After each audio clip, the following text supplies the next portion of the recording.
எங்கள் பரலோக மகிமையின் பிதாவே, உம்முடைய வேத புஸ்தகத்தில் உள்ள மகிமையான காரியங்களை, அதிசயங்களை நாங்கள் பார்க்கும்படியும் அனுபவிக்கும்படியும் எங்கள் இருதய கண்களை இயேசு கிறிஸ்துவின் நாமத்தில் திறந்தருளும் பிதாவே. ஆமேன், ஆமேன். மீண்டுமாய் உங்களோடு கூட தேவனுடைய மகிமையை குறித்து அது உங்களுக்கு என்ன செய்யும்? ஒரே வார்த்தையில் சொல்லப்போனால், கர்த்தருடைய மகிமையினால், அவருடைய மகிமையின் வல்லமையினால், அவருடைய மகிமையின் கிருபையினால், அவருடைய மகிமையின் இரக்கத்தினால், அவருடைய மகிமையின் ஐஸ்வர்யத்தினால் உங்களுக்கு செய்ய முடியாத ஒரு அதிசயமான காரியமும் ஒன்றுமில்லை. எல்லா விதமான மகிமையான காரியங்களையும் அவர் செய்கிற தேவனாயிருக்கிறார். கடந்த நாளிலே நம்ம பார்த்தோம், அவர் மகிமையினால் நம்மை போஷிக்கிற கர்த்தர் மகிமையாய் இஸ்ரவேல் ஜனங்களை போஷிக்கிறவர்னு பார்த்தோம். அல்லேலூயா.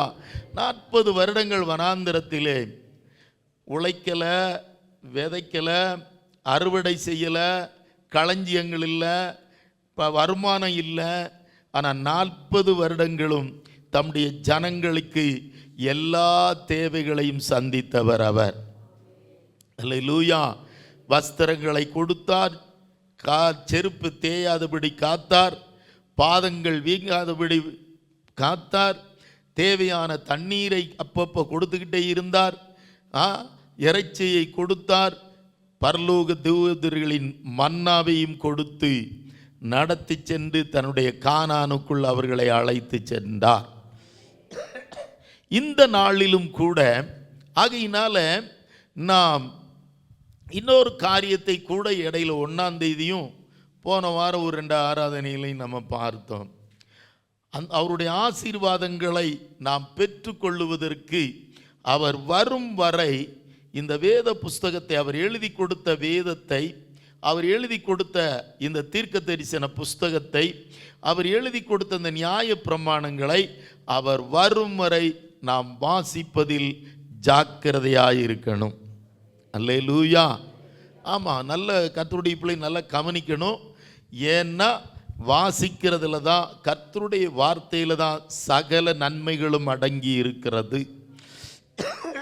ஆகையினால அவர் வரும் வரை இந்த பைபிள் வாசிக்கிறது என்ன செய்யக்கூடாது? இந்த சத்திய வேத புஸ்தகத்தை வாசிக்கிறது என்ன செய்யக்கூடாது? விட்டுறக்கூடாது. ஏனென்றால் அவர் சொல்லிட்டார், இந்த தீர்க்க தரிசன புஸ்தகத்தில் எழுதி இருக்கிறவைகளை வாசிக்கிறவர்களும் பாக்கியவான்கள். வாசிக்க தெரியலனா கேட்கிறவர்களும் பாக்கியவான்கள். இந்த நியாயப்பிரமாண புஸ்தகத்தை அல்லது கர்த்தருடைய வேதத்தில் பிரியமாயிருந்து இரவும் பகலும் அவருடைய வேதத்தில் தியானமாயிருக்கிற மனுஷன் பாக்கியவான். அவன் நீர்க்கால்களின் ஓரமாய், நீரோடைகளின் ஓரமாய் நடப்பட்ட செழிப்பான மரத்தை போல் இருப்பான், இலை உதிராதிருப்பான், பச்சையாகவே இருப்பான், தக்க காலத்தில் எப்போதும் பலன் கொடுப்பான், அவன் செய்வதெல்லாம் வாய்க்கும். அல்லேலூயா. ஆகையினால நான் ஒரு காரியத்தை திரும்பவும் சொல்கிறேன், இந்த வார்த்தைகளை அவர் மகிமைப்படுத்தி இருக்கிறார், முக்கியப்படுத்தி இருக்கிறார். தன்னுடைய எல்லா பிரஸ்தாபத்தை பார்க்கிலும், பேர் பிரஸ்தாபத்தை பார்க்கிலும் இந்த வார்த்தையை நம்ம கனம் பண்ணணும்னு விரும்புகிறார். அதனால தான் அவர் சொன்னார், என்னை குறித்தும் என் வார்த்தைகளை குறித்தும் எவன் வெட்கப்படுகிறானோ அவனை குறித்து நானும் பிதாவின் சமூகத்தில் வரும்பொழுது தூதர்களுக்கு முன்பதாக வெட்கப்படுவேன் சொன்னார். பைபிள் வாசிக்க, பைபிளை தூக்க வெட்கப்படக்கூடாது, நாணம் கொள்ளக்கூடாது, நமக்கு லஜ்ஜை, வெட்கம் வரக்கூடாது. இது நம்மை மகிமைப்படுத்துகிற சத்தியமுள்ள வார்த்தைகள். அல்லேலூயா. அது கடைசியாக நான் ஒரு காரியத்தை நான் உங்களுக்கு சொன்னேன்னு நினைக்கிறேன். Praise the Lord. நம்ம ஒரு பெஸ்ட் பிலீவராக மாறணும்னா பெஸ்ட் ரீடராக மாறணும். திரும்ப நான் சொல்கிறேங்க கேளுங்க, ஒரு பெஸ்ட் பிலீவராக, நல்ல தேவனுக்குள் தேறின விசுவாசியாக மாறணும்னா பெஸ்ட் ரீடர், பைபிளை பெஸ்ட்டாக வாசிக்கிறவங்களாக இருக்கணும். நம்ம ஒரு பெஸ்ட் பைபிள் டீச்சராக மாறணும்னா பெஸ்ட் பைபிள் ரீடராக மாறணும். பைபிளை பெஸ்ட்டாக உபதேசம் பண்ணணும்னா பெஸ்ட்டாக படிக்கணும். நம்ம ஒரு பெஸ்ட் லீடராக இருக்கணும்னாலும் பைபிளை பெஸ்ட் ரீடராக மாறணும். Best reader is equal to best leader. Best reader is equal to best teacher. Best reader is equal to best believer. நல்லா கவனிக்கணும். இந்த வசனத்தை படிக்க படிக்க இது நம்மளை ஒரு பெஸ்ட் மனுஷனாக மாற்றும். பெஸ்ட்னா என்ன தெரியுமா? பெஸ்ட்னா என்ன? மிகவும் விசேஷித்த, இல்லையா? குட்னா நல்ல. குட்டுக்கு இன்னொரு அடுத்த டிகிரி பெட்டர். குட்டுக்கு அடுத்தது என்னது? பெட்டர். அடுத்து சூப்பர்லேட்டிவ் டிகிரின்னு சொல்லுவாங்க, அதுதான் பெஸ்ட்டு. அதான் என்னதுங்க? பெஸ்ட். அப்போ ஒரு பெஸ்ட் தேவனுடைய விசுவாசியாக நீ இருக்கணும்னா பைபிளை நீ பெஸ்ட்டாக வாசிக்கிற பிள்ளையாக இருக்கணும். விசேஷித்த விதமாக நீங்கள் இதை வாசிக்கணும் மக்களே. அது உங்களை தேவ பார்வையில் விசேஷித்தவர்களாய் மாற்றும். அது மாத்திரமில்லை, விசேஷித்த ஆசீர்வாதங்களை அது உங்களுக்கு கொண்டு வரும். அல்லேலூயா. பிள்ளைகளுக்கு சொல்லிக் கொடுங்க, நீங்களும் செய்யுங்க. உங்களை யாருக்கெல்லாம் பைபிளை படிக்க சொல்ல முடியுமோ படிங்க. அந்த பைபிள் ஒரு நாள் அந்த வார்த்தை வெறுமையாய் திரும்பாது. ஏன்னா நம்ம கூட இருக்கிற எல்லாரும் நம்மளை விட்டு பிரிஞ்சு போயிடுவாங்க. ஆனால் நாம் வாசித்து நம்முடைய இருதயத்தில் வைத்து கொண்டிருக்கிற கர்த்தருடைய வார்த்தை ஒரு நாள் நம்மளை விட்டு போகவே போகாது. அல்லேலூயா. நம்மை நேசிக்கிற புருஷன் போய்விடலாம், உனக்காகவே உயிரையே கொடுப்பேன் என்கிற மனைவி போய்விடலாம், எங்கள் அம்மாவும் அப்பாவும் தான் உயிர் என்கிற பிள்ளைகளும் பிரிந்து விடலாம், நண்பர்களும் மறைந்து விடலாம். ஆனால் நாம் இருதயத்தில் வாசித்து மறைத்து வைத்திருக்கிற, எழுதி வைத்திருக்கிற வார்த்தை கடைசி வரைக்கும் நம்மோடே இருக்கும். எல்லாம் நம்மளை விட்டு போயிடும். நம்ம சொந்த பந்தம் நம்மளை விட்டு போகும். நம்ம சம்பாதிக்கிற வருமானம்லாம் ஒரு நாள் நம்மளை விட்டு என்ன செய்யும்? போரும். இன்றைக்கி நம்ம கையில் இருக்கும், நாளைக்கு இன்னொருத்தன் கைக்கு போயிடும், இல்லையா? நம்முடைய சொத்து சுகம்லாம் நம்மளை விட்டு போகும். நம்முடைய அனைத்து பட்டமும் பணமும் பதவியும் நம்மை விட்டு போகும். ஆனால் படித்த, நாம் தியானித்த, நாம் மனப்பாடம் செய்த அவருடைய ஜீவனுள்ள மகிமையின் வார்த்தை ஒரு நாள் நம்மை விட்டு போகாது. அது நம்மோடு கூட இருந்து, மகிமை பரியந்த நம்மோடு கூட இருந்து ஒரு மகிமையான விசுவாசியாய் உன்னையும் உன் பிள்ளைகளையும் உன் வாழ்க்கையும் அது மாற்றும். மகிமையின் தேவன் வெளிப்படும் போது நீ மகிமையின் மனவாட்டியாய் பறந்து உயர இந்த வசனம் உங்களை மகிமையான பிள்ளைகளாய் மாற்றும். அல்லேலூயா, சோத்ரா. இன்றைக்கு அதை தொடர்ந்து இன்னைக்கு ஒரு சின்ன ஒரு தலைப்பில் பார்க்க போகிறோம். கர்த்தர் இந்த மகிமையினால் நம்ம என்ன செய்வாரா? கர்த்தர் மகிமையினால் நம்மை திருப்தியாக்குகிற தேவன், மகிமையாய் நம்மை திருப்தியாக்குகிறவர். தலைப்பு என்னங்க?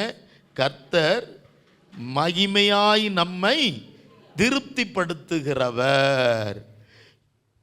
யெகோவா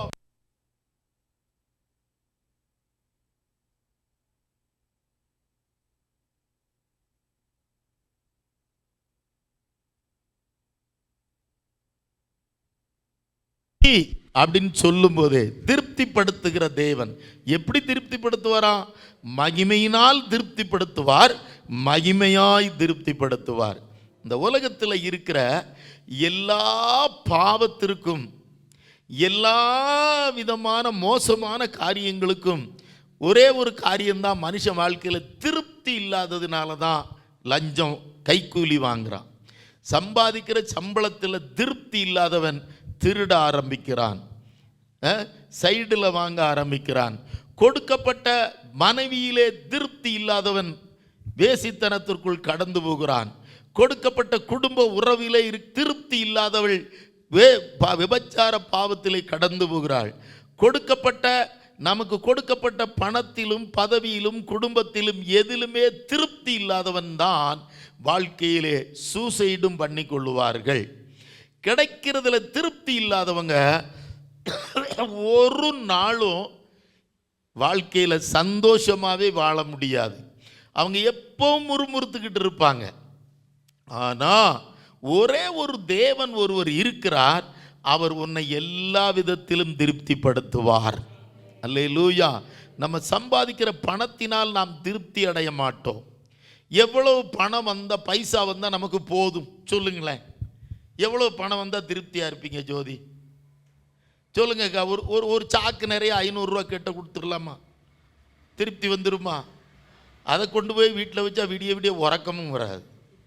ஒன்றும் இல்லைனாலும் நீ நிம்மதியாக உறங்கலாம். சாக்கு கட்டு நிறைய கட்டிலுக்குள்ள காசு இருந்தால் விடிய விடிய பாத்ரூம் தான் வரும். காலையில் ஐசியூ வார்டுக்கு தான் கொண்டு போக வேண்டியிருக்கு. ஏன்னா உறக்கம் வராது இல்லையா? வீட்டில் ஒன்றும் இல்லாத வீட்டை அந்த காலத்திலலாம் நான் பார்த்துருக்குறேன். எஸ்டேட் லைன்ஸுகளில் நிறைய வீடை என்ன செய்ய மாட்டாங்க, பூட்டவே மாட்டாங்க, லாக்கே போட மாட்டாங்க. அப்படியே இழுத்து அந்த கொண்டியை தான் மாட்டி விட்டுட்டு போயிடுவாங்க. எல்லா வீடும் அப்படி தான் இருக்கும். ஏன் தெரியுமா? அந்த காலத்தில் ஒருத்தர் வீட்லேயும் அன்னன்னைக்கு ஆகாரம் மாத்திரம்தான் இருக்கும். இன்னைக்கு பாருங்க, பூட்டிட்டியா, முன்னால் பூட்டிட்டியா, பின்னால் பூட்டிட்டியா, சோத்துறோம். நல்லா திரும்ப தள்ளி பார்த்தியா, இல்லைன்னா இன்னொரு தடவை கூட என்ன செஞ்சுட்டு வந்துரு, செக் பண்ணிட்டு வந்துரு. ஏன்னா உள்ள கொஞ்சம் ஏதோ ஒரு ஆபரணமோ இல்லைன்னா கொஞ்சம் பணமோ ஏதோ ஒரு காரியம் இருந்தாலே நமக்கு வாழ்க்கையில் சமாதானம் போயிடுது, திருப்தியும் போயிடுது. இன்னைக்கு நம்மளை எல்லாம் கர்த்தர் ஒரு ஆண்டவர் ஒருத்தர் இருக்கிறாருங்க. இந்த உலகத்தில் யாரும் நம்மளை திருப்தியாக படுத்த முடியாது. ஒரு புருஷன் தன் மனைவியை எல்லா விதத்திலையும் திருப்திப்படுத்த முடியும்னு நினைக்கிறீங்களா? ஒரு காலம் முடியாது. எல்லா விதத்திலும் அவனால் திருப்திப்படுத்த முடியாது. சரி, ஒரு மனைவியினால் ஒரு புருஷனை திருப்திப்படுத்த முடியுமா? ஒரு காலம் முடியாது. அவன் 1000 ஓட்டையை கண்டுபிடிச்சிக்கிட்டே தான் இருப்பான்.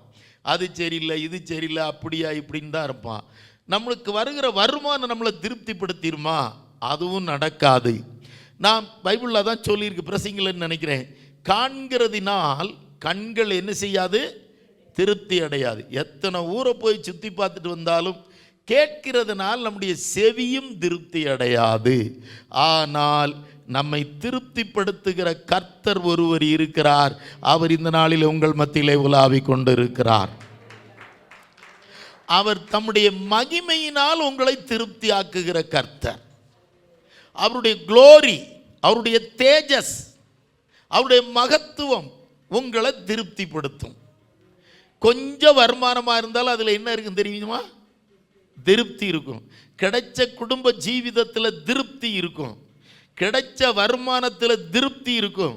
கிடைச்ச சௌகரியங்கள், நமக்கு கிடைச்ச வீடு நமக்கு திருப்தியாக இருக்கும். கிடைச்ச கட்டிலும் மெத்தையும் கம்பளியும் ட்ரெஸ்ஸும் நமக்கு திருப்தியாக இருக்கும். அவர் அதை திருப்திப்படுத்துகிற தேவன். ஏன்னா அந்த திருப்திப்படுத்துகிற கர்த்தரை முதல்ல நம்ம இருதயம் முழுவதும் நிறைத்து கொள்ளும் பொழுது நம்ம கையில் வருகிற ஒவ்வொன்றையும் கர்த்தர் திருப்திப்படுத்துகிறார். அல்லேலூயா. எடுத்து படிக்கலாம். போன தடவை நான் உங்களுக்கு சொன்னேன், அவர் தம்முடைய ஐஸ்வர்யத்தின்படியே உங்கள் குறைவுகளை எல்லாம் கிறிஸ்து இயேசுவுக்குள் மகிமையினாலே நிறைவாக்குவார். அவர் நிறைவாக்குகிறவர்னு பார்த்த பிலிப்பியர் 4:19. இன்னைக்கு அவருடைய திருப்தியை அனுபவிப்பது எப்படி? அவர் மகிமையாய் நம்மை திருப்திப்படுத்துகிற கர்த்தர். கொஞ்சம் கையில் இருந்தாலும் நம்ம திருப்தியாக நிறைவாக்குவாருங்க. ஒரு சில வசனங்களை நம்ம படிக்கலாம். எடுத்து படிப்போம். முதலாவது ஒரு காரியத்தை நம்ம சொல்லிட்டு போனால் தான் உங்களுக்கு நல்லா புரியும். யோவான் எழுதின சுவிசேஷம் 6ஆம் அதிகாரம் 11ஆம் வசனம் 12ஆம் வசனம். யோவான் 6:11-12. இயேசு அந்த அப்பங்களை எடுத்து ஸ்தோத்திரம் பண்ணி சீஷர்களிடத்தில் கொடுத்தார். சீஷர் பந்திகளுக்கு கொடுத்தார்கள். அப்படியே மீன்களையும் அவர் அவர்களுக்கு வேண்டிய மட்டும் கொடுத்தார். அடுத்த வசனம் சொல்லுது, அவர்கள் திருப்தி அடைந்த பின்பு. அப்ப திருப்தியாய் போஷிக்கிறவர் தம்முடைய சீஷர்களை நோக்கி ஒன்றும் சேதமாய் போகாதபடிக்கு மீதியான துணிக்கைகளை சேருங்கள் சொன்னால் 12 கூடை கிடைத்தது. வாசிக்கலாம் மலையாளத்தில் ஒன்று. പിന്നെ യേശു അപ്പം എടുത്ത് വാഴ്ത്തി ഇരുന്നവർക്ക് പങ്കിട്ട് കൊടുത്തു. അങ്ങനെ തന്നെ മീനും വേണ്ടുന്നിടത്തോളം കൊടുത്തു. അവർക്ക് തൃപ്തിയായ ശേഷം അവൻ ശിഷ്യന്മാരോട് ശേഷിച്ച കഷ്ണം ഒന്നും നഷ്ടമാകാതെ ശേഖരിപ്പീൻ എന്ന് പറഞ്ഞു. நல்ல கவனிங்க. இங்க ஒரு சம்பவம் நடந்தது. வனாந்திரத்தில் பெரிய ருசியுள்ள சாப்பாடு கிடையாது. பெரிய ருசியுள்ள சாப்பாடு இல்லை. என்னைக்கோ சுட்ட அப்பம். கண்டிப்பாக 3 நாளைக்கு முன்னால் சுட்டுருக்கணும் அந்த அப்பம். ஏன்னா அவங்க 3 நாளாக ஃபாஸ்டிங் பிரேயர் நடக்கு. அந்த தம்பி 3 நாளும் ஃபாஸ்டிங் பிரேயரில் இருக்கார். அவங்க அம்மா பார்சல் பண்ணி கொடுத்து விட்டுருந்தாங்க அந்த ஒரு சின்ன தம்பிக்கிட்ட. பசி எடுத்ததுன்னா அது என்ன செஞ்சுக்கோ, சாப்பிட்டுக்கோ. நல்ல கவனிக்கணும். எப்போ தெரியுமா இந்த அப்பம் மற்றவர்களுக்கு திருப்தியாச்சு? 3 நாளும் அந்த பாலன், மலையாளத்தில் ஒரு பாலன்னு சொல்லியிருக்கும், ஒரு சின்ன யங் பாய், ஒரு 15 வயசுக்குள்ளே இருக்கலாம், 15-16 வயசுக்குள்ளே. அவன் என்ன செய்கிறான், 3 நாளும் கர்த்தருடைய வார்த்தையை கேட்டுக்கிட்டே இருக்கிறான். ஏசப்பா பிரசங்கம் பண்ணிக்கிட்டு இருக்கிறார், மலை பிரசங்கம் பண்ணுறார். 3 நாள் பிரசங்கம் பண்ணுறார். 3 நாள் முடிவில் எல்லாரும் கொண்டு வந்ததெல்லாம் சாப்பிட்டாங்க. ஆனால் இந்த ஒரு பாலன், இந்த ஒரு தம்பி மாத்திரம் கொண்டு வந்தது என்ன செய்யலை, சாப்பிட மறந்துட்டார். ஏன் சொல்லுங்களேன், ஏன் சொல்லுங்க. கரெக்ட். ஏசப்பா வாயிலிருந்து வந்த கிருபையுள்ள வார்த்தைகள், மகிமையுள்ள வார்த்தைகள் இவன் கேட்டு கேட்டு கேட்டு கேட்டு கேட்டு இவன் அந்த ஏசப்பாவினுடைய வார்த்தையினாலேயே திருப்தி ஆகிவிட்டான். கரங்களை தட்டி கர்த்தரை மகிமைப்படுத்துவோமா? அவர் வாயிலிருந்து புறப்பட்ட மகிமையான வார்த்தையை கேட்டுக்கிட்டே இருந்தவன் 3 நாளும் கொண்டு வந்த பார்சலை என்ன செய்யல, திறந்தே பார்க்கலங்க. ஏன்னா திறந்து பார்த்து கையெல்லாம் வச்சுருந்தானா அந்த அப்பா என்ன செஞ்சு போயிருந்துருக்கும், கை வச்சுட்டு திரும்ப அந்த பார்சல் பண்ணி வச்சுருந்தானா கெட்டு போயிருக்கும். நல்ல கவனிங்க. அப்போது இவருக்கு, இந்த தம்பிக்கு, அந்த பாலனுக்கு எதில் திருப்தி ஆயிட்டாரு? அந்த கர்த்தருடைய வார்த்தையை கேட்கறதுலையே அவர் திருப்தி ஆயிட்டார். அவர் இருதயத்தை கர்த்தர் சம்பூர்ணமாக திருப்திப்படுத்தினார். ஆகையினால தான் அவர் கையில் இருந்த அப்பமும் மீனும் ஏகதேசம் ஒரு 25,000 பேரை திருப்திப்படுத்துகிற அளவுக்கு கர்த்தருடைய கரம் ஆசீர்வதித்தது. அப்போ நல்ல கவனிக்கணும். உங்கள் வாழ்க்கையில் முதல் தேவன் மகிமையாய் உங்களை திருப்திப்படுத்தணும்னா கர்த்தர் மகிமைப்படுத்தி இருக்கிற இந்த வார்த்தையில் நீங்கள் என்ன செய்யணும், திருப்தி ஆகணும். திருப்தி ஆகிற அளவுக்கு இதை வாசிக்கணும். புரியுதா? அவர் இந்த மகிமையான வார்த்தையை நமக்கு எழுதி கொடுத்துருக்கார். திரும்ப திரும்ப சொல்கிறேன், ஏசாயா 42:21 எடுக்க வேண்டாம். அவர் வேதத்தை முக்கியப்படுத்தி அதை மகிமையுள்ளதாக்கினார். சங்கீதம் 138:2 தம்முடைய சகல பிரஸ்தாபத்தை பார்க்கிலும் தம்முடைய வாக்கு தத்தத்தை அவர் வார்த்தைகளை மகிமைப்படுத்தி இருக்கிறார். இந்த வார்த்தை சோத்ரம் தேவன் மகிமைப்படுத்தி இருக்கிறாருங்க.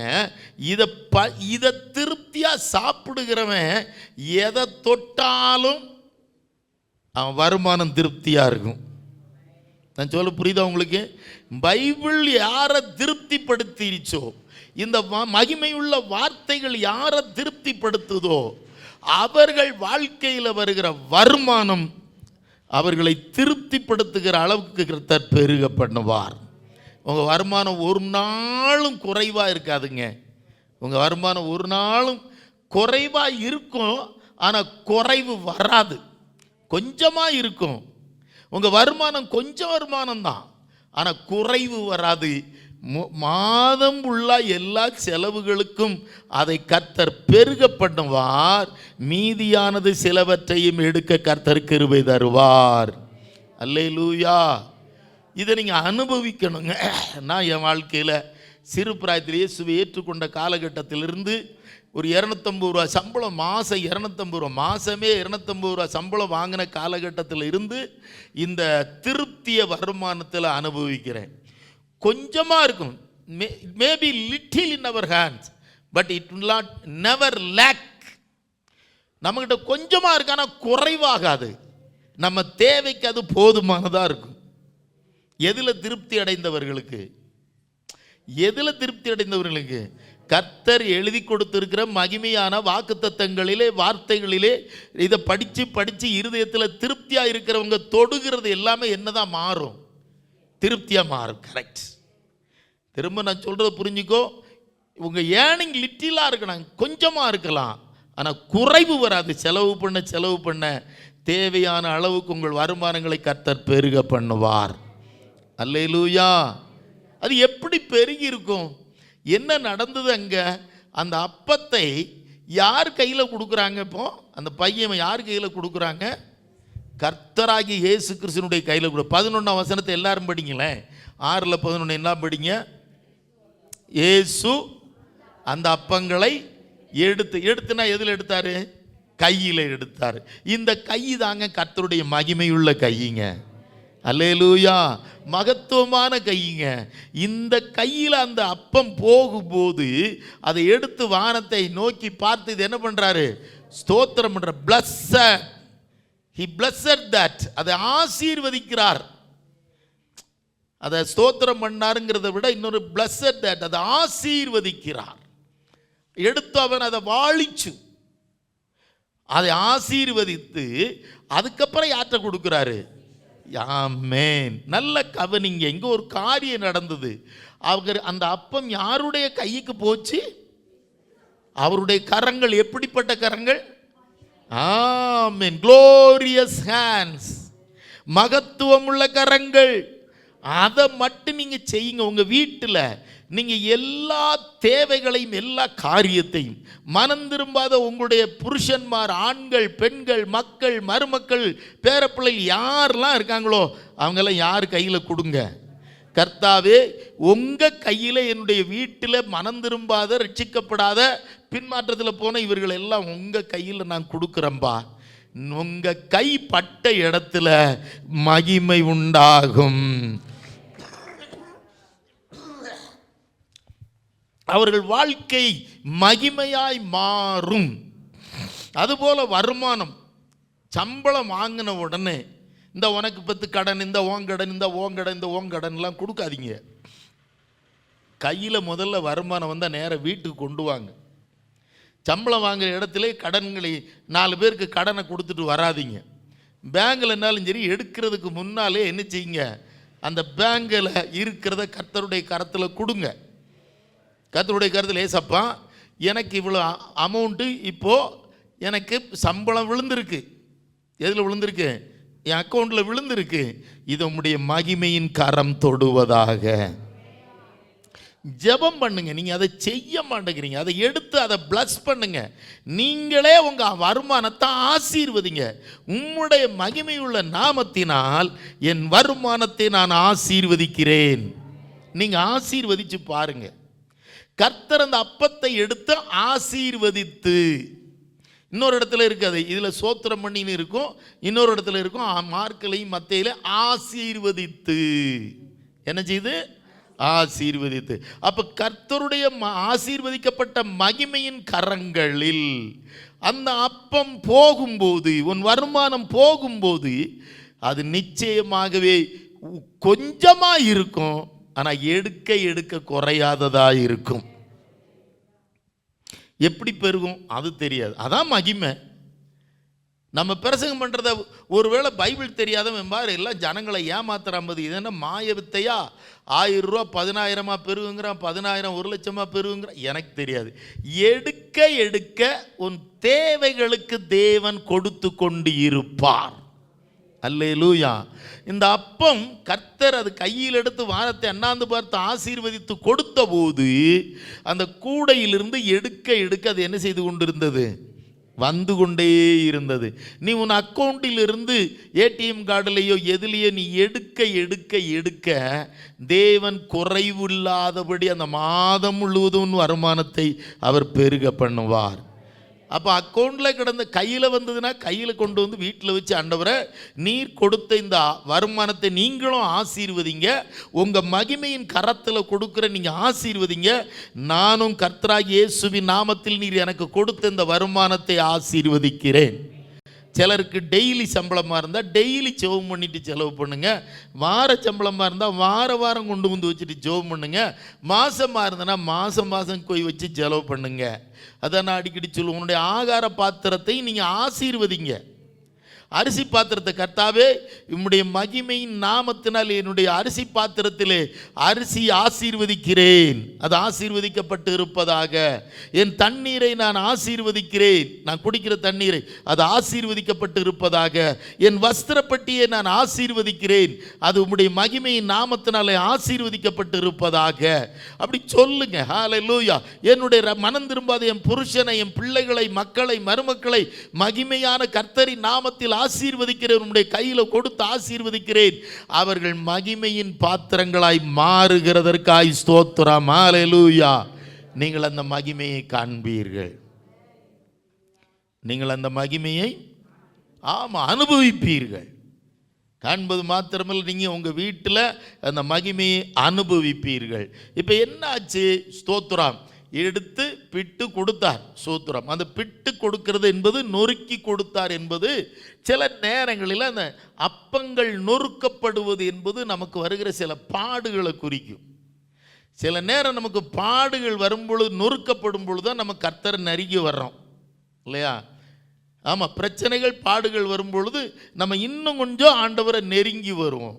இந்த பாடுகள் தான் நிறைய நேரம் நம்மளை கிறிஸ்துவுக்குள்ளேயே கொண்டு வந்திருக்கும் இல்லை? ஆமாம், எங்களுடைய வாழ்க்கையினுடைய நெருக்கமும் தரித்திரியமும் சாபமும் தான் எங்களை கிறிஸ்துவண்டை வழி நடத்திற்று. அந்த வசனத்தை நாங்கள் வாசிக்க ஆரம்பித்த போது வருமானம் கொஞ்சமாக இருந்தது காலகட்டங்கள் உண்டு. ஆனால் வீட்டு 4-5 பிள்ளைகளும் புசிப்பதற்கு வருகிற வாரத்திற்கு வருகிற ஒரு 100 ரூபாய் வருமானம் ஒரு 6 பேர் 7 பேர் இருக்கிற குடும்பத்திற்கு அது போதுமானதாய் கர்த்தர் அந்த நாட்களிலே அதை திருப்திப்படுத்தி பெருக பண்ணினார். அல்லேலூயா. உங்கள் வாழ்க்கையில் திருப்திப்படுத்துகிற தேவன் அவர். அதில் எல்லாரும் எப்படி சாப்பிட்டாங்களோ? திருப்தியாய் சாப்பிட்டாங்க. எப்படி சாப்பிட்டாங்க? நீங்களும் திருப்தியாக செலவு பண்ணுற அளவுக்கு கர்த்தர் நடத்துவார். திருப்தியாக இருக்கிறவளுக்கு ஒன்று அப்பத்தின் தண்ணீரை அவர் என்ன செய்வார்? ஆசீர்வதிப்பார். ஒரு வருமானத்தை பெருக பண்ணுவார். படிக்கிற பிள்ளைகளுக்கு ஓரளவு திருப்தியான மார்க்கு கிடைக்கிற அளவுக்கு அவர்களுடைய ஆன்சர் பேப்பர்களை கர்த்தர் ஆசீர்வதிப்பார். அப்போ மகிமையின் கர்த்தருடைய கரத்தில் அது கொடுக்கப்படும் பொழுது அவர் அதை எடுத்து ஆசீர்வதித்த போது அது மகிமையாய் பெருகிட்டு மாத்திரமல்ல, அது எல்லா ஜனங்களையும் அங்கே வந்திருந்த எல்லாரையும் திருப்திப்படுத்திட்டு. தேவனுடைய சமூகத்தில் வருகிறவர்கள் ஒரு நாளும் திருப்தி இல்லாமல் போக மாட்டாங்க. யாரையும் அவர் வெறுமையாய் அனுப்புவதில்லை. ஏனென்றால் அவருடைய மகிமையின் பிரசன்னம் எங்கே உண்டோ அந்த மகிமையின் பிரசன்னம் அவர்களை திருப்திப்படுத்தும். 1-2 வசனங்களை படிங்களேன். வனாந்தரத்தில் ஆண்டவர் எப்படி செஞ்சாராம்? சங்கீதம் 105 40 வசனத்தை ஒரு ஆள் படிங்க.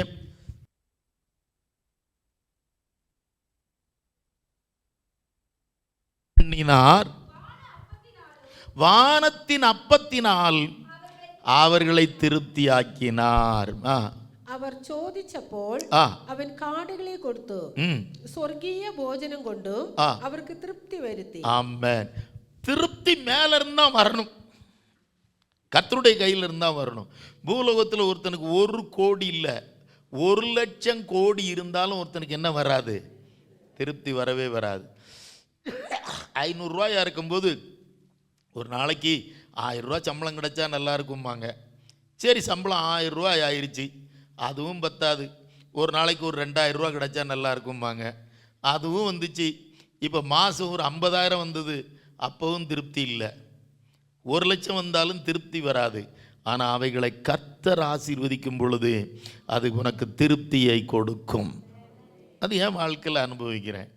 எனக்கு திருப்தியான விதத்தில் அவர் கொடுக்கிற, தேவனுடைய பிள்ளைகள் மூலமாய் கொடுக்கிற ஒவ்வொரு சிறிய காரியத்தையும் அவர் திருப்தியாய் தேவனுக்கு ஆசீர்வதித்து கொடுக்கிறபடியினால் மீதியானதையும் ஒவ்வொரு மாதமும் எடுக்க கர்த்தர் கிருபை தருகிறார். நான் வேலையிலிருந்த காலகட்டங்களில் இதை அதிகமாக அனுபவிச்சிருக்கிறேன். 250, அப்புறம் அந்த சம்பளம் 750 ஆச்சு, அப்புறம் 1500 ரூபாய் ஆச்சு. அந்த 1500 ரூபா சம்பளத்தில் இருக்கும் பொழுது தான் நான் வேலையை விட்டுட்டு வந்தேன். ஒரு மாதம் எவ்வளோ இருந்தது? 1600 ரூபா சம்பளம் வாங்கினேன் ஒரு 6 மாதம். ஆனால் கர்த்தர் அன்னைக்கே சொன்னார், என் நாமத்து நிமித்தம் நீ எதையாவது விட்டன்னா நான் அதை எத்தனை மடங்கு ஆசீர்வதிப்பேன்? 100 மடங்கு. அவர் 100 மடங்கு ஆசீர்வதிக்கிறாரா, கையில் கொடுக்குறாரான்னு இல்லை, கிடைக்கிற வருமானங்களை அவர் 100 மடங்கு ஆசீர்வதிக்கிறார். குறைவில்லாமல் கொஞ்சமாக இருக்கும், ஆனால் குறைவு வராது. எப்படி? கையில் பார்க்கும்போது எப்படி இருக்கும்? கொஞ்சமாக இருக்கும், ஆனால் என்ன வராது? குறைவு வராது. ஆகையினால் இந்த நாளிலே இன்னும் சில காரியங்களை, இப்போ என்னத்தை வானத்தின் அப்பத்தினால் இஸ்ரவேல் ஜனங்களை எத்தனை லட்சம் பேரை திருப்தியாக்கினாராம் தெரியுமா? ஏகதேசம் 30 லட்சம் பேரை திருப்திப்படுத்தினார். எவ்வளோ பேருங்க? இறைச்சி எவ்வளோ பேருக்கு திருப்தியாக கொடுத்தாரு? 30 லட்சம் பேருக்கு. இன்றைக்கி ஒரு திடீர்னு ஒரு கல்யாண பந்தியில் போனாலே கடைசியில் போனவனுக்கு ஒன்றும் இருக்க மாட்டாக்கு இல்லை, திருப்தியாக ஒரு மனுஷனால் கொடுக்க முடியாது. சாப்பிட்டோம், அதான் பந்திக்கு முந்துன்னு சொன்னான். முந்தினவன் எல்லாம் திருப்தியாக சாப்பிட்டு போகிற மாதிரி அதையும் என்ன குறை சொல்லிட்டு போகிறான்னு தெரியல. எலும்பா போட்டாங்க அம்மா, இல்லைன்னா எனக்கு பீஸே விழலம்பா. இங்கிலீஷில் சொல்ல பிடிச்சிட்டாங்க, என் பிரியாணியில் என்னவே இல்லை, பீஸ் இல்லை. ப்ரைஸ் திருப்தியை அப்படியே திருப்தியாக சாப்பிட்டாலும் 2 மணி நேரம் கழித்து அடுத்து கொஞ்சம் அப்போ வேண்டாம் வேண்டாம்னு சொல்லுவோம். அப்புறம் 4 மணி நேரம் கழித்து மறுநாள் காலையில் நேற்று உள்ள பிரியாணி கொஞ்சம் இருந்தால் கொடுங்களேன் அப்படிம்பாங்க. அப்போ அது தேவைப்படும். அப்போ இந்த உலகத்தில் ஆனால் ஒரு காரியத்தை சொல்கிறேன். அப்போ அந்த திருப்தி என்பது என்ன அப்படின்னா, என்னுடைய சரீரத்திற்கு போதுமான அளவுக்கு அது பலத்தை கொடுக்கத்தக்கதாய் கர்த்தர் என்னை ஆசீர்வதிக்கிறார். அல்லேலூயா. அப்போ வருமானத்தை தேவன் அவர் கையில் கொடுத்து திரும்ப எடுத்து நம்ம அனுபவிக்க படிக்கணும். என்ன செய்யணும்? அவர் கையில் கொடுக்கணும். அக்கௌண்ட்டில் கிடந்தாலும் சரி, கையில் வந்தாலும் சரி, எதாக இருந்தாலும் சரி, பிள்ளைகளையாக இருந்தாலும் சரி, வருமானத்தையாக இருந்தாலும் சரி, வீட்டையாக இருந்தாலும் சரி, ஊழியத்தையாக இருந்தாலும் சரி, வேலைகளாக இருந்தாலும் எல்லாவற்றையும் அவர் கையில் கொடுத்துட்டு அவருடைய மகிமையின் கர்த்தருடைய கரத்தில் வச்சு, கர்த்தாவே நீர் எனக்கு கொடுத்தது நீங்களும் ஆசீர்வதிங்க, உம்முடைய நாமத்தினால் நானும் இதை ஆசீர்வதிக்கிறேன். ஹல்லேலூயா. இப்போ 1-2 காரியங்களை வேகமாக படிக்கலாம். Praise the Lord. என்னால் எப்படிலாம் நம்மளை திருப்திப்படுத்துகிறாராம். சங்கீதம் 103:5, சங்கீர்த்தனம் 103:5, நன்மையினால் உன் வாயை திருப்தியாக்குகிறார், கழுகுக்கு சமானமாய் உன் வயது திரும்ப. ஆமா பாருங்க, நன்மையினால் நம்முடைய வாயை திருப்தியாக்குகிறாராம். நின்ற யவனம் கழுகினை போல புதுக்கி தக்க வண்ணம் அவனுடைய வாய்க்கு நன்மை கொண்டு திருப்தி வரும். ஆமா, நீங்க என்ன சாப்பிட்றீங்களோ, பெரிய ஆடம்பரமான வீட்டு சாப்பாடு இல்லை, ஆனா நீங்க சாப்பிடுற சாப்பாடை அவர் நன்மையாய் மாற்றி திருப்திப்படுத்துகிற தேவனாய் இருக்கிறார். சத்துள்ள ஆகாரம் சாப்பிடல, ஆனா அந்த தண்ணியை நீ கர்த்தருடைய கையில கொடுத்துட்டு குடிக்கிற, அந்த அப்பத்தையும் கர்த்தருடைய கையில் கொடுத்துட்டு, கர்த்தாவே நீர் கொடுத்த இந்த ஆகாரத்திற்காக இந்த தண்ணிக்காய் உமக்கு சோத்திரம், இதை உம்முடைய மகிமையின் கருத்தினால் ஆசீர்வதிங்க. அது என்ன செய்யுமா? நன்மையினால வாய் திருப்தி ஆகும் போதே சரீரம் எப்படி மாறுமா? கழுகை போல புது பலனை பெற்றுக்கொள்ளும். நம்முடைய ஆகாரத்தில் ஒரு புதிய பலன் கிடைக்கும். அந்த பலன் எப்படிப்பட்ட பலனாக இருக்குமா? வாலிப வயதின் யவன பிராயத்தில் இருக்கிற பலன் இருக்கிற அளவுக்கு உன்னை வாழ்நாள் முழுவதும் பலனாய் திருப்திப்படுத்துகிறார். அல்லேலூயா. நன்மையினால் திருப்தியாக்குகிற அதே தேவன் நமக்கு தேவையான பலனை வயது பருவத்திலும், வயதான சூழ்நிலையிலும், விருத்தாப்பியத்திலும், வார்த்தக்கியத்திலும், யவன பிராயத்தில் இருக்கின்ற ஒரு பலம், ஆமென், கழுகனை போல சக்தி புதுக்கி வரத்தக்க வண்ணம் அவன் நம்முடைய வாய் நன்மை கொண்டு திருப்தி வருத்தணும். நல்ல கவனிக்கணும். நீ சாப்பிடுவது எல்லாமே நீங்கள் உங்கள் சரீரத்திற்கு அது புது பலனை கொடுக்கக்கூடிய ஆகாரமாய் மாறும். வயது நாட்களிலும் வாலிப பிராயத்தில் உள்ள பலனை நீங்கள் அனுபவிப்பீர்கள். அதை தான் இன்னொரு இடத்துல அவர் கர்த்தர் எப்படி சொல்கிறான்னு பாருங்களேன். அதே சங்கீதம் 91:16 படித்து பாருங்க. சங்கீதம் 91:16, நீடித்த நாட்களால் அவனை திருப்தியாக்கி. அல்லேலூயா. நன்மையினால் திருப்தியாக்குகிறவர் அவன் தீர்க்காயுசு உண்டு கொண்டு நான் அவனை திருப்தி வருத்தும், என்ற ரட்சையை அவனுக்கு காணிச்சு கொடுக்கும். நீங்க எனக்கு போதும் ஆண்டவரே, என்னை எடுத்துக்கங்கன்னு சொல்ற அளவுக்கு நமக்கு ஆயுச பலனா கொடுப்பார். இதுக்கு மேல ஒன்றும் இல்லை, நான் இந்த படுத்து கிடக்கிறேன், என்ன என்ன செய்யுங்க, எடுத்துக்கங்கன்னு சொல்ற அளவுக்கு, போதும்னு சொல்ற அளவுக்கு நீடித்த நாட்களால் தீர்க்காயுசு கொண்டு ഞാൻ അവന് തൃപ്തി വരുത്തും എന്ന് പറയുന്ന കർത്താവിൻ്റെ വചനം നിങ്ങളെ തീർച്ചയായും തൃപ്തി വരുത്തും. ഹല്ലേലൂയ. ദീർഘായുസ് കൊണ്ട് നിങ്ങളെ കർത്താവ് തൃപ്തി വരുത്തും. நீடித்த நாட்களினால் நீங்கள் திருப்தி அடைவீர்கள். நன்மை கொண்டு திருப்தி. என்ன நன்மை வேணும்? எல்லா நன்மையும் தருவார். ஏன்னா நம்ம போன தடவை ஒரு வார்த்தை படித்தோம், யாக்கோபு 1:11 ஒரு வார்த்தை படித்தேன், எல்லா நன்மையான ஈவுகளும் பூரணமான வரங்களும் எல்லா நல்ல தானங்களும் திகഞ്ഞ வரங்கமொக்கேயும் ஜோதிகளின் பிதாவினிடத்தில் வெளிச்சங்களுடைய பிதாவிலிருந்து இறங்கி வருന്നു. எல்லா நன்மையான ஈவுகளும். பைபிள் ஒரு வசனம் உண்டு, கர்த்தர் நல்லவர், அவர் நன்மையானதை தருகிறவர். கர்த்தர் நல்லவரும் நன்மை செய்கிறவருமாயிருக்கிறார். சங்கீதம் 119:68 நினைக்கிறேன். கர்த்தர் நல்லவரும் நன்மை செய்கிறவருமாயிருக்கிறார். கர்த்தரை தேடுகிறவர்களுக்கோ ஒரு நன்மையும் குறைவுபடாது. மக்களே, இது எல்லாம் உங்களுக்கு கொடுத்த தீர்க்க தரிசனமாக எடுத்துக்கங்க சகோதரிகளை. ஆமாம், உன்னுடைய வயசு எப்படி புதிய வாலிப வயதாக மாறுமா? எப்படி கழுகை போல நீ சாப்பிட்ற சாப்பாடு அவர் கொடுக்கிற நன்மை என்ன செய்யுமா? உன்னுடைய சக்தியை புதுக்கும், உங்கள் சரீரத்தில் பலனை கொடுக்கும். உங்கள் சரீரத்தில் என்ன கொடுக்கும்? அது பலனை கொடுக்கும். Praise the Lord. இன்னும் எதனால் நாமே திருப்திப்படுத்துகிறாரா? நல்ல கடிங்க, வேகமாக படிங்க. சங்கீதம் 36:8. சங்கீதம் 36:8. உம்முடைய ஆலயத்தில் உள்ள சம்பூரணத்தினால் திருப்தி அடைவார்கள், நதியினால் அவர்கள் தாகத்தை தீர்க்கிறேன். நின்ற ஆலயத்தில் പുഷ്ടി അവർ അനുഭവിച്ച് തൃപ്തി പ്രാപിക്കുന്നു. ആനന്ദ നദി അവരെ കുടിപ്പിക്കും. ஆமென்.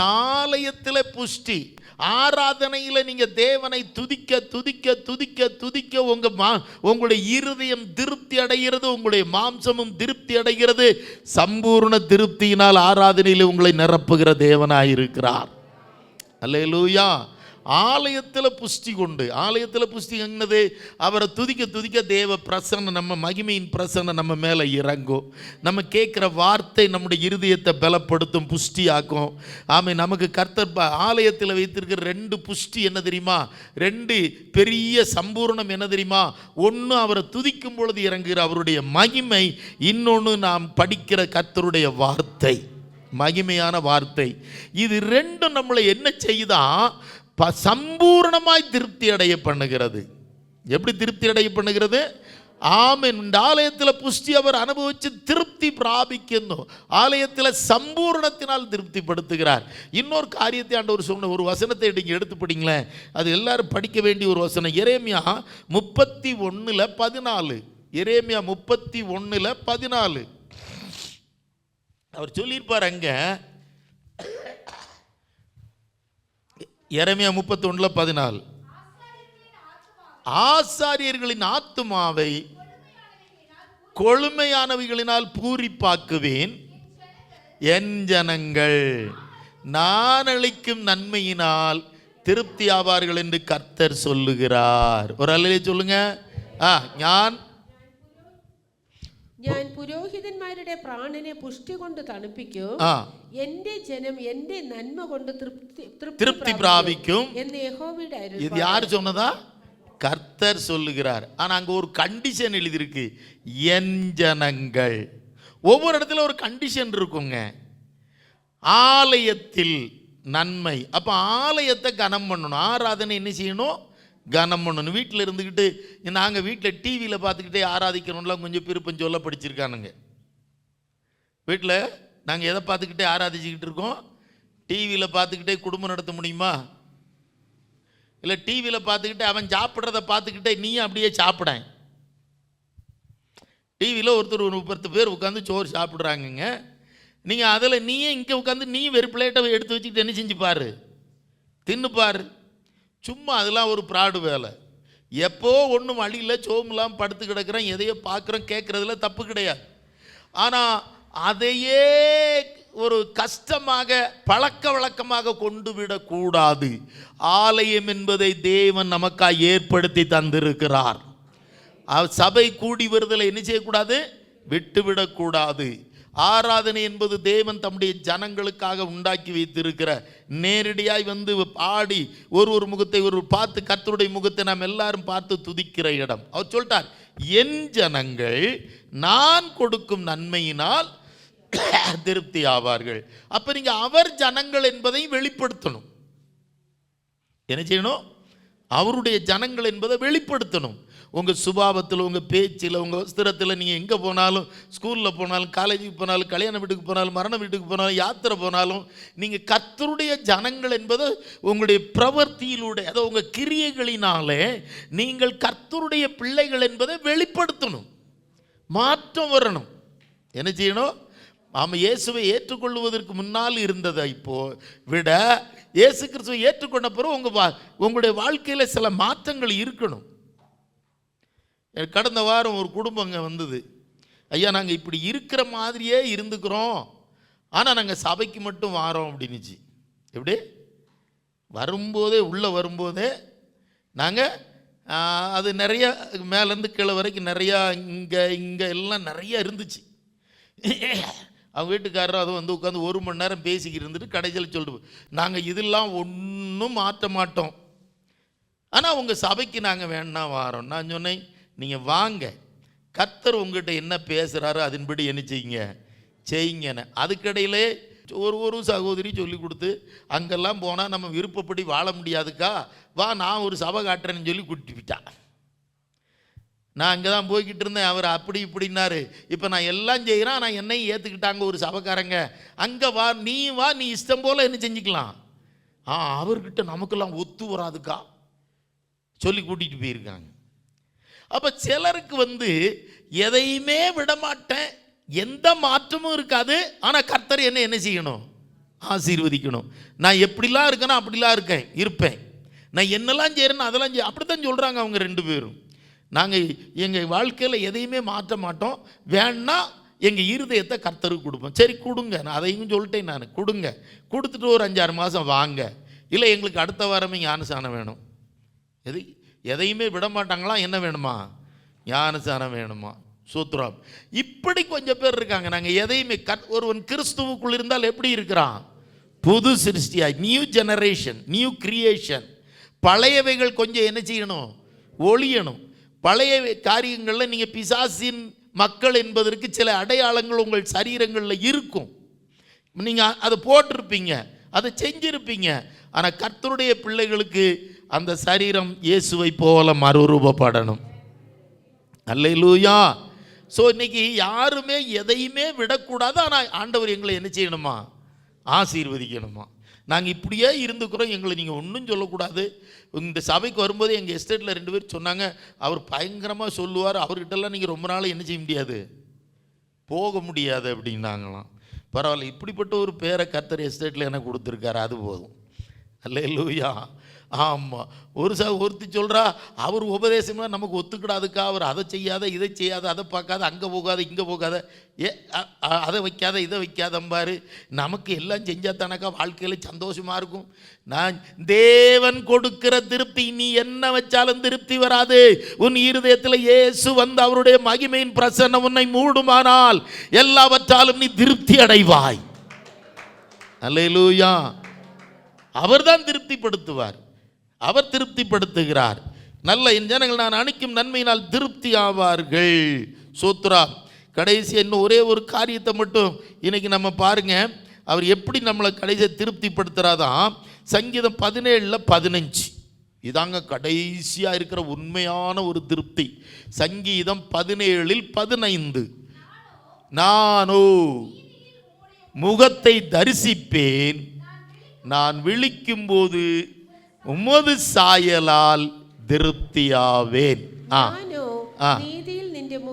காணும் ഞാൻ ഉണരുമ്പോൾ നിന്റെ രൂപം കൊണ്ട് திருப்தினாங்க. எல்லாரும் இந்த வசனத்தை படிக்க பார்க்கலாம். நானோ நீதியில் உம்முடைய முகத்தை தரிசிப்பேன், நான் விழிக்கும்போது உமது சாயலால் திருப்தியாவேன். அல்லேலூயா. ஆரம்பத்தில் சொன்னோம், அவருடைய வார்த்தை, மகிமைப்படுத்தப்பட்ட வார்த்தையினால் அவர் அப்பத்தை ஆசீர்வதிக்கிறார், நம்மையும் ஆசீர்வதிக்கிறார், திருப்தி ஆக்குகிறார். கடைசி காரியம் என்னன்னா, அவர் முகத்தில் சாயலால் நாம் திருப்தி ஆகிறோம். ஜெபத்தில் அவரை பார்க்க ஆரம்பித்த பிள்ளைகள் ஜெபிச்சுட்டு படுத்தீங்கன்னா காலையில் விழிக்கும் போது அவர் முகத்தை கண்டு நீங்கள் விழிப்பீர்களாம். அல்லேலூயா. நல்லா ஜெபம் பண்ணிட்டு உட்கார்ந்து படுத்து காலையில் எந்திரிக்கும் போது, நான் உணரும் போல், நான் விழிக்கும் போது உமது சாயலால் திருப்தியாவேன். ஒவ்வொரு நாளும் அந்த மகிமையின் தேவனுடைய முகத்தை நீ தரிசிக்க அந்த மகிமையின் கர்த்தராகிய இயேசுவின் முகத்தில் உள்ள பிரகாசம், மகிமைனா என்னது? ஒரு பெரிய சூரிய பிரகாசம், சூரியனை போல் வல்லமையாய் பிரகாசிக்கிற சூரியனை போல் உள்ள ஒரு பிரகாசம், தேவனுடைய மகிமையின் முகத்தில் உள்ள பிரகாசம் உன் வாழ்க்கையிலே பிரகாசிக்க நீங்கள் செய்கிறதெல்லாம் பிரகாசமாக மாறும். அன்னைக்கு நீங்கள் செய்கிற வேலையெல்லாம் பிரகாசமாக மாறும். நீங்கள் உங்கள் வீட்டில் ஆக்கிற சமையல் எல்லாம் தேவ மகிமையாக மாறும். அதில் எல்லாவற்றிலும் நீங்கள் திருப்தி அனுபவிப்பீர்கள். ஆமீன். அவர் முகத்தை கண்டவனுக்கு, அவர் முகத்தை அனுபவித்தவர்கள், இயேசுவினுடைய முகத்தை இருதயத்தில் கண்டவர்களுக்கு, அவருடைய அந்த மகிமையான முகம், மகிமையான சத்தம், மகிமையான வார்த்தை அவர் கண்டவர்களுக்கு இந்த உலகத்தில் பரிபூர்ண திருப்தியாக இருப்பார்கள். அவர்களுக்கு வேறு எத்தனை கோடி கொடுத்தாலும் அது அவர்களுக்கு தேவையில்லை.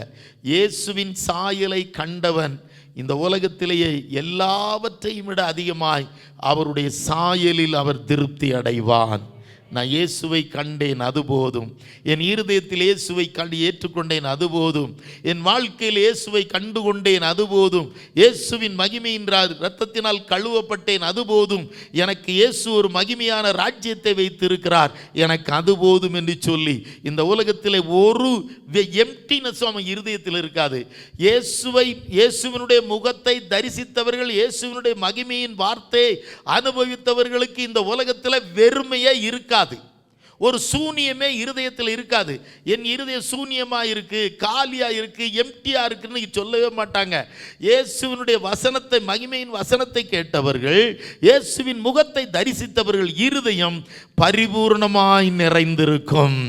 அல்லேலூயா. அவர்களுக்கு அந்த உலகத்தில் அதை தவிர நீ வேற எதுவும் அவங்களுக்கு தேவையே படாது.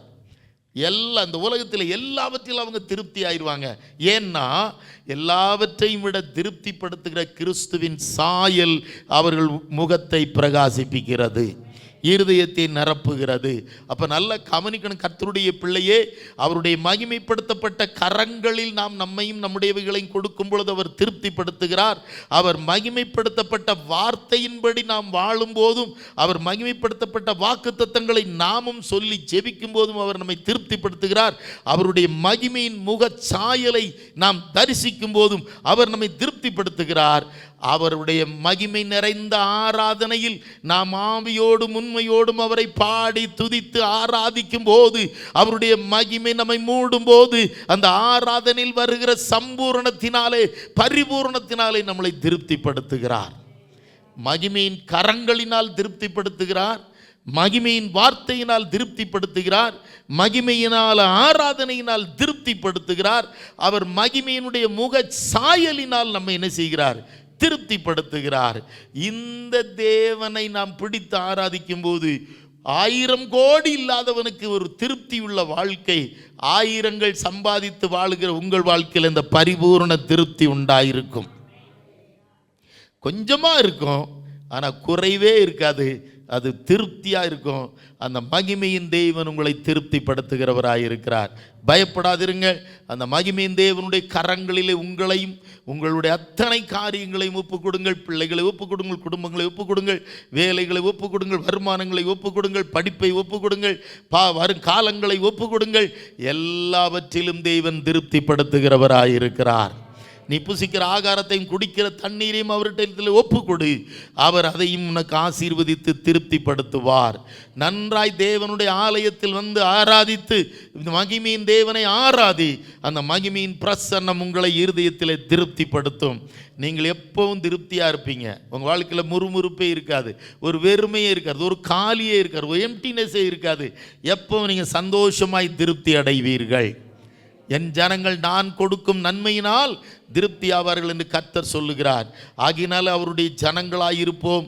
அவருடைய மகிமையின் கரங்களில் நம்மை ஒப்பு கொடுப்போம். அவருடைய மகிமையின் ஆராதனையில் அவரை மகிமையை ஆராதிப்போம். அவருடைய மகிமைப்படுத்தப்பட்ட வார்த்தைகளை நாம் தினந்தோறும் வாசித்து திருப்தி அடைவோம்.